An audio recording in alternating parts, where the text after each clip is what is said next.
Welcome back to the Deep Dive. Our mission today is, well, it's simple on the surface, but the findings are anything but. We are diving into a strategic blunder so profound, a lapse in national preparedness, so dramatic that you just have to ask, how could a superpower have been so negligent? We are opening the file on what resource strategists now call the Great Unstacking. And for this, we took a really comprehensive stack of sources. Right. We're talking 70 years of historical Treasury documents, highly technical Defense Logistics Agency reports, and even recent public statements from the U.S. Mint. And the story they tell is just. It's one of colossal systemic failure in strategic planning. Okay, so let's unpack this for everyone.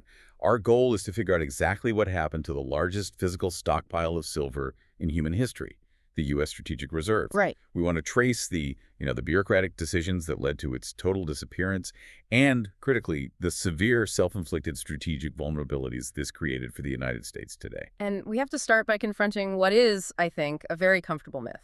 Yeah. If you ask the average American, or heck, even many officials working in government right now, does the U.S. still hold a massive hoard of silver tucked away somewhere, maybe, deep beneath Fort Knox? The assumption is always, of course. Of course we do. Of course. Yeah, For the United States, we always keep reserves for emergencies. But here's where it gets really interesting. That widespread, comforting belief is just.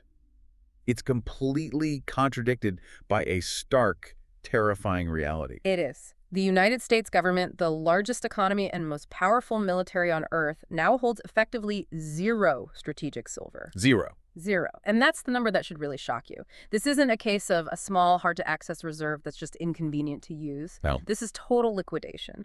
We went from being the unchallenged Saudi Arabia of silver, sitting on billions of ounces, To what? to entering an era of intense resource competition. The precise era these reserves were meant to protect us in, completely empty-handed. The central theme of this entire deep dive is, I think, framed perfectly by this simple analogy. We sold the family silver to pay the electric bill. That's it, exactly. It was an irreplaceable strategic asset, deliberately built up over decades to be our ultimate insurance policy in a time of war. And it's dead. Instead, we liquidated it, slowly, deliberately over 30 years. And often, we sold it off at the worst possible price points, prioritizing temporary budget relief over, foundational security. That decision-making process, choosing immediate convenience over long-term strategic depth, that's the definition of the blunder. It is. And today, we're preparing for potential conflicts with peer adversaries. Yet, a critical material needed for our most advanced weaponry missiles, guidance systems, satellites, is something we now rely almost entirely on foreign powers to supply. Sometimes even our adversaries. Yes, sometimes the very adversaries we might be facing. It just feels unbelievable that we would willingly dismantle our own national security buffer to subsidize consumer goods and balance some marginal government budgets decades ago? The cost of that short-sightedness is now measured in independence. Okay, so to really understand the gravity of this loss, we have to go back. We have to go back to when the U.S. actually held that silver and analyze what that wealth truly represented. Let's do it. So to truly grasp the scale of the liquidation, we have to establish the staggering starting point. This wasn't just a few vaults. Not at all. In the 1940s and 1950s, the U.S. Treasury held an astonishing volume of silver peaking, well over 3 billion ounces. That volume is almost impossible to contextualize in modern terms. And it wasn't an accident. A lot of this accumulation was codified by legislation like the 1934 Silver Purchase Act. Right. That act mandated the government to accumulate silver because they saw it as a dual strategic asset, both a monetary stabilizer and an industrial reserve. So this wealth established the U.S. as the dominant controlling force in the global silver market. Absolutely. We didn't just participate in the market, we dictated the price. We were, in essence, the world's reserve bank for the metal. And that wealth wasn't just, metal sitting in a hole in the ground. It was foundational to our currency system during the silver certificate era. Tell everyone what that actually meant in simple terms. It meant the dollar bill in your pocket was a direct claim check. Wow. If you held a $1 silver certificate, you could physically walk into a Federal Reserve Bank and redeem it for a specific amount of raw, physical silver metal. So it gave the currency a tangible backing. It gave it a tangibility and a legitimacy that is completely alien to the fiat system we have today. It tethered the dollar's value to a hard asset that was, at the same time, a strategic military material. The system worked for decades, but the seeds of the coming crisis, they were sown in the late 50s and early 60s, driven by technological change. Exactly. We were transitioning into the electronic and photographic age, and industrial demand for silver began to surge. What for specifically? Well, silver is crucial for photography. I mean, think of massive companies like Kodak and for early electronics because of its unparalleled conductivity and resistance to corrosion. So as this industrial demand grew, the market price of silver started creeping up. Right, and that directly challenged the government's self-imposed monetary value of the metal that was still in all our circulating coins. And this brings us to what I consider the single most critical, yet largely forgotten, price point in U.S. monetary history: $1.29 an ounce. Why was that number so important? That number was the flashpoint. The government was still minting quarters, dimes, and half dollars that were 90% silver. Okay. The fixed value of a quarter was obviously 25 cents. For the whole system to work, the government had to ensure the market price of the silver inside that coin stayed below 25 cents. So if silver hit 1.293 per ounce, The intrinsic metal value equaled the face value. The metal in the coin was worth exactly 25 cents. so what happens if silver creeps past, say, $1.30 an ounce, You trigger a massive economic crisis rooted in something called Gresham's Law. which says bad money drives out good money? Exactly. Let's look at it simply. If silver hit $1.30, the metal in that quarter would suddenly be worth 25.1 cents in scrap. So everyone would just start melting them down for a tiny profit. Everyone. From coin collectors to small-time smelters, they'd immediately hoard all the silver coins, the good money, and only spend the new, debased copper nickel-clad coins. All the real silver would just vanish from circulation. Overnight. Overnight. And that disappearance would cause absolute chaos. You couldn't make change, vending machines wouldn't work, the system would just freeze up. It was an existential threat to everyday commerce. It was. And this mounting pressure forced the hand of Presidents Kennedy and Johnson. They had a really difficult choice to make. What were their options? Either let the price of silver keep rising, which would destroy the U.S. coinage system, or cut silver out of the monetary system entirely to protect the coins. And they chose the latter. They did. This resulted in the Demonetization of 1965. It was a pivotal moment, officially removing silver from our coinage and replacing it with that copper-nickel cladding we have today. Now, this was seen as a necessary move at the time. It stabilized things. It did. It freed up that immense silver supply and removed the immediate pressure point on the currency. Yeah. However, This is where the blunder begins. this pivot, while solving the immediate crisis, created the foundational strategic blunder we are analyzing today. Because by taking silver out of the coins, the government suddenly had billions of ounces of metal that was overnight demoted. It went from being a core monetary reserve to being officially declared surplus. And that shift in perception is everything. Once it wasn't money, it became a commodity. And once it became a commodity, bureaucrats and budget hawks started asking, why is this non-performing asset just sitting here collecting dust when we could sell it for cash? That question paved the road to the Great Unstacking. It did. So we have this colossal surplus 3 billion ounces that are no longer money. The question is, where did the Treasury move all this metal? It didn't just vanish? No, not overnight. Initially, the transfer was actually conducted with entirely good strategic intentions. The surplus's silver, no longer backing the dollar, was moved into the Defense National Stockpile Center, which is managed by the Defense Logistics Agency, or DLA. And the purpose was clear. The explicit purpose was sound. This was to be our insurance policy. It was kept specifically for military use during a war or national emergency, the material you couldn't get from overseas when the shipping lanes were closed. But this is where the story truly turns dark. That original strategic intent was slowly eroded by, what, bureaucratic convenience? Lobbying pressure? All of the above. The DLA, starting in the 1970s and then accelerating dramatically through the 80s and 90s, started viewing this colossal reserve less as an irreplaceable national insurance policy. And more as what? A giant, shiny checking account. A gigantic, shiny, non-interest-bearing checking account. That's a perfect way to put it. Wow. The DLA initiated a sustained programmatic sales campaign. The rationale you see in the reports was always about reducing excess commodities and monetizing non-performing assets. So they were justifying the sales as a way to streamline inventory and cut storage costs. Exactly. So let's talk about the mechanism of the sale, because it wasn't a secret. This was an active bureaucratic campaign executed over 30 years. How did they turn this mountain of metal into cash? It was a multi-pronged approach.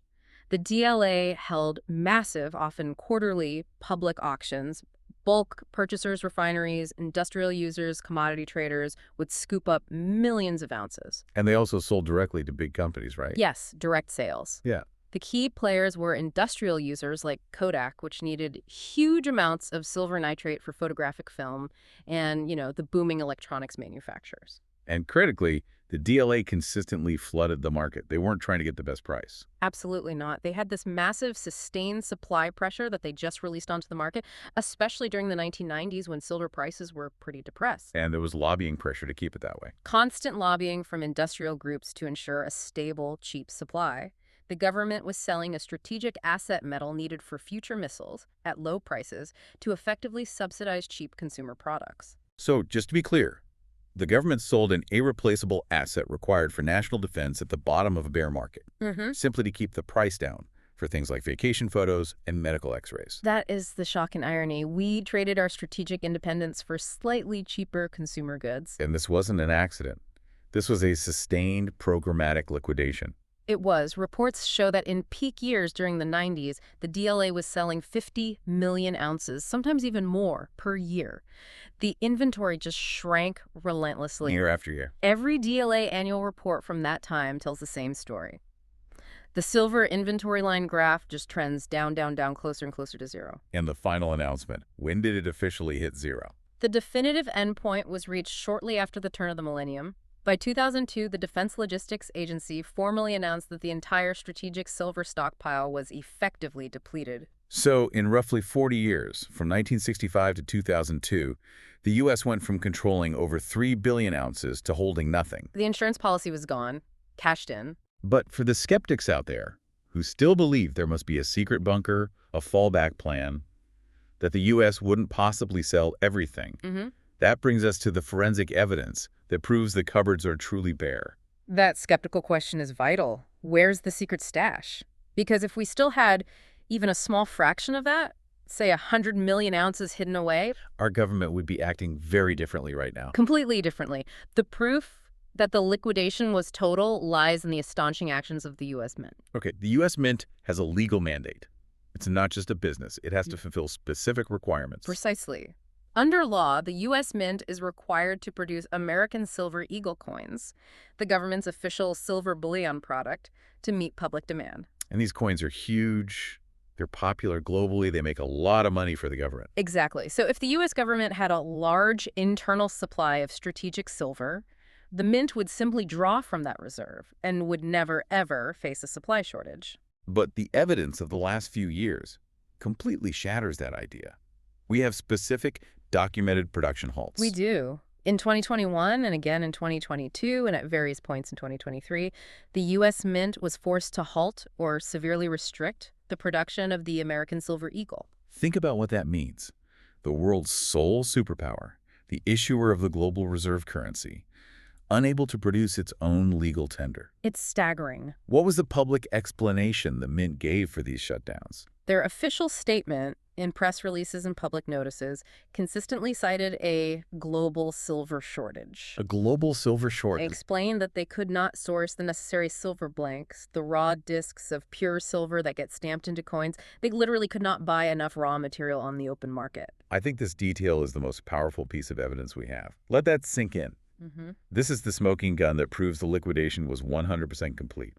If a national security bunker with even 20 million ounces of silver existed, the political calculus is undeniable.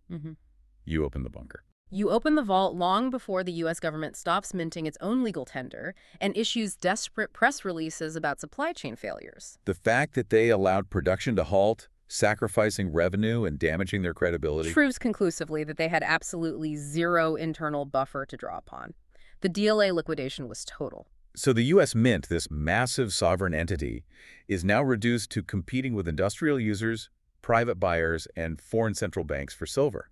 And they're losing. They're forced to, as one source put it, beg private refiners for metal, just to get enough blanks to fulfill a fraction of public demand. The sheer indignity of that situation proves the strategic negligence. It does. It removes any doubt. The strategic reserve is gone, and the U.S. has zero leverage in the physical market. And this leads us directly from what seems like a monetary embarrassment, a coin shortage, to it is fundamentally a military crisis. That transition from coinage to conflict is crucial because it elevates this from a financial curiosity to a profound national security risk. While the public focuses on gold, the Department of Defense, the DoD, is the U.S. government's single largest, most mission-critical consumer of silver. Why is silver so important to the military? We hear about rare earths and microchips, but why silver? Because it's technologically irreplaceable in certain applications. It has the highest electrical and thermal conductivity of any metal. It's stable, it's reliable in extreme environments. So in a system absolutely cannot fail. Engineers specify silver. A guidance chip, a missile battery, a satellite connection, they all need it. Okay, let's get specific. What mission-critical systems did we compromise when we sold the stockpile? We compromised the core of our advanced warfare capability. Take batteries. Silver-zinc batteries are mandated for our most advanced torpedoes because they offer unparalleled power density. Wow, and it's in every missile. Critically, yes. Yeah. Silver electrical contacts are integrated into the guidance packages found in every Tomahawk missile and other precision-guided munitions. So we sold the very material that powers our ability to navigate and strike targets in a high-tech conflict. We did. So let's look at the inventory contrast. This is the true measure of the strategic blunder. During the height of the Cold War, the policy was clear. The strategic stockpile was maintained at a level sufficient to fight a 3-year conventional war. A 3-year buffer. It guaranteed that defense contractors could keep manufacturing missiles and avionics even if all foreign supplies were cut off. It was the foundation of preparedness. And today, after the Great Unstacking, Today, that 3-year buffer is 0 days. 0. The U.S. military supply chain relies entirely on a just-in-time delivery model, sourcing silver from the global spot market. Which is fine in peacetime. But it's a strategic suicide pact during geopolitical tension. Any disruption to global mining or shipping halts defense production immediately. Here's the colossal irony, the blunder that policymakers have to be wrestling with. If the U.S. enters a major conflict and we need to ramp up production of precision weapons, our defense contractors, Raytheon, Lockheed Martin, they have to go buy their silver on the open, volatile spot market. And that spot market, particularly for the high-purity silver needed for defense, is heavily influenced and in many ways effectively controlled by our primary geopolitical rival, China. I find this dependency almost impossible to comprehend. It's shocking. We created a situation where our military's capacity to replenish its arsenal is now 100% dependent on the very adversary it is preparing to fight. It is the ultimate vulnerability. Imagine the scenario. A major conflict breaks out. We start firing Tomahawks. We issue massive new defense contracts. Right. If China were to simply ban the export of silver ore or refined metal or specialized components to the U.S., which they have the sovereign right to do, Our capacity to build new missiles would just stop. it would effectively cease once the current inventory is exhausted.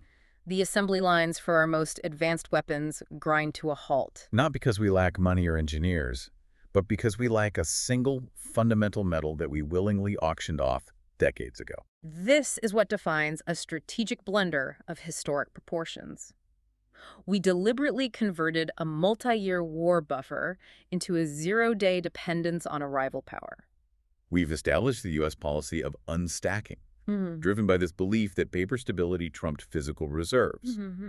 But if we look globally, we see this fascinating contrast.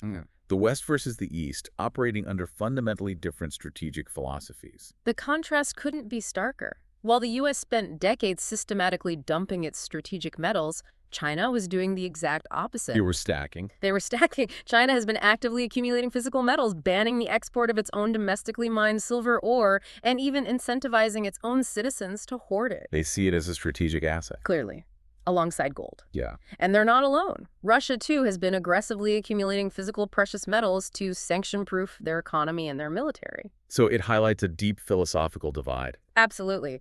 The East Russia and China operates under that ancient resource-based idea.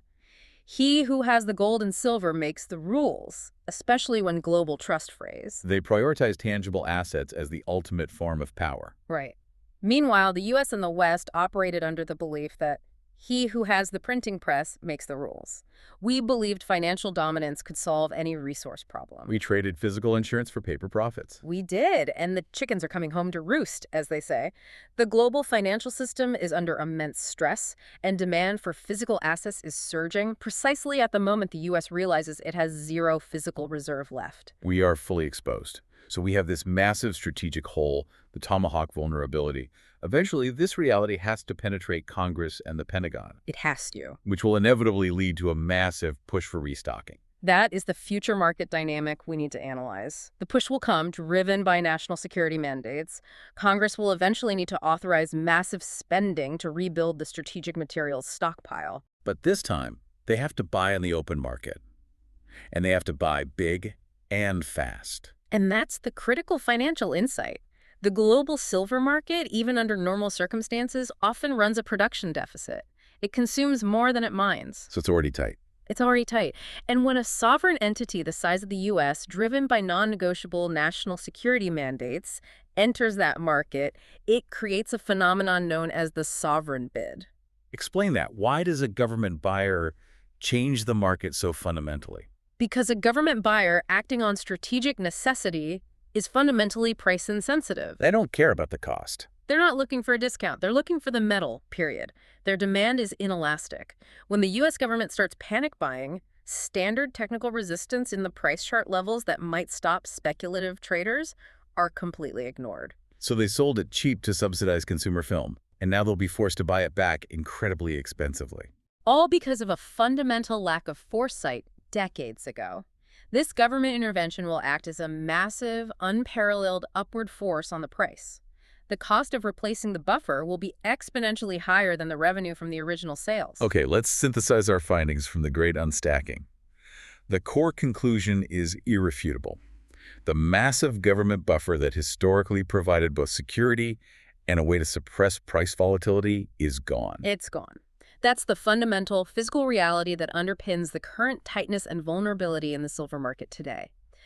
The U.S. government's historical role as the ultimate seller is finished. And his new role will soon be that of a massive non-discretionary buyer. Exactly. So this historic analysis provides you, the listener, with what we're calling the Smart Money Playbook, 4 actionable conclusions derived directly from understanding this immense strategic error. Okay, first, recognize the physical floor. Since the DLA finished selling in 2002, there has been no physical mechanism left for the U.S. government to suppress the price by dumping metal. Any ongoing pressure is purely paper through derivatives. But that paper suppression is incredibly vulnerable because there's zero physical metal to back up the short bets. And second, front-run the Defense Department. We know, based on the tomahawk vulnerability, that national security will eventually force the U.S. government to become a massive, price-insensitive buyer. The strategy is to acquire your physical holdings now before Congress realizes the full scope of the crisis and enters the market with that enormous sovereign bid. Third, hold physical when it matters. The U.S. Mint's production halts. The smoking gun proved that even the U.S. government can't source enough silver on the open market in times of stress. So if the world's superpower struggles to get it, The difficulty for a private citizen or business to acquire physical silver in a deep crisis will be exponentially higher. Availability, not just price, is the core issue. and fourth, understand the leverage. When you hold physical silver today, you're not just holding a commodity. You are holding a strategic material that the world's superpower foolishly threw away and now desperately needs. That provides a unique form of leverage. The Great Unstacking is the ultimate case study in the failure of long-term strategic vision. It shows a direct causal link from a short-sighted 1965 monetary decision through decades of bureaucratic sales, resulting in a modern military supply chain vulnerability linked directly to our primary competitor. We started by asking how they could be so short-sighted. I think we found the answer. They were obsessed with short-term price stability and immediate paper profits, completely ignoring the strategic cost of resource dependence. Here is a final provocative thought for you to consider.